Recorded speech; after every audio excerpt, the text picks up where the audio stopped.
નમસ્કાર દર્શક મિત્રો, મિરર ઓફ ધી વર્લ્ડમાં આપ સૌનું હાર્દિક સ્વાગત છે। 16 નવેમ્બરના રોજ રાષ્ટ્રીય પ્રેસ દિવસ ઉજવણીના ભાગરૂપે પ્રાદેશિક માહિતી નિયામક કચેરી દ્વારા પત્રકારત્વ અને સામાજિક દાયિત્વ વિશે ઉપર પત્રકાર મિત્રો સાથે સેમિનારનું આયોજન કરવામાં આવ્યું। 16 નવેમ્બરના રોજ રાષ્ટ્રીય પ્રેસ દિવસ ઉજવવામાં આવે છે। તેના ઉપલક્ષમાં વડોદરા પ્રાદેશિક માહિતી નિયામક કચેરી દ્વારા વડોદરાના પત્રકાર મિત્રો માટે પત્રકારત્વ અને સામાજિક દાયિત્વ વિશે સેમિનારનું આયોજન કરવામાં આવ્યું, જેમાં મુખ્ય વક્તા તરીકે inspector general of police Vadodara range IG Sandipsinh તથા મુખ્ય અતિથિ વિશેષ તરીકે જિલ્લા વિકાસ અધિકારી મમતા હિરપરા દ્વારા વડોદરાના પ્રેસ મિત્રોને પત્રકારત્વ અને સામાજિક દાયિત્વ વિષય ઉપર પોતાના અનુભવ વાગોડ્યા હતા। ત્યારે વડોદરાના પત્રકારોની સરાહનીય કામગીરીને પણ બિરદાવવામાં આવી।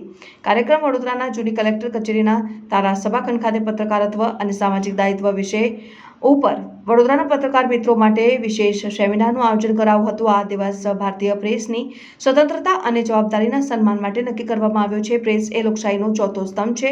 આ દિવસ મીડિયાની ભૂમિકા વિશે જાગૃતિ ફેલાવવાની તક આપે છે।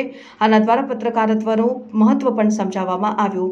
રાષ્ટ્રીય પ્રેસ દિવસનું મહત્વ એટલા માટે છે કે તે આપણને મીડિયાની સ્વતંત્રતા અને તેના કર્તવ્યોને યાદ અપાવે છે। આ દિવસ પત્રકારત્વના ક્ષેત્રમાં નિષ્પક્ષતા, અખંડિતતા અને જવાબદારીની જરૂરિયાત સમજાવે છે। સાથે જ તે સમાજમાં જાગૃતતાનું નિર્માણ કરે છે, પ્રેસ તરીકે કાર્ય કરે છે, લોકશાહીના મજબૂત સ્તંભ। આ દિવસનો હેતુ મીડિયાના અધિકારો અને ફરજોને સંતુલિત કરવાનો છે।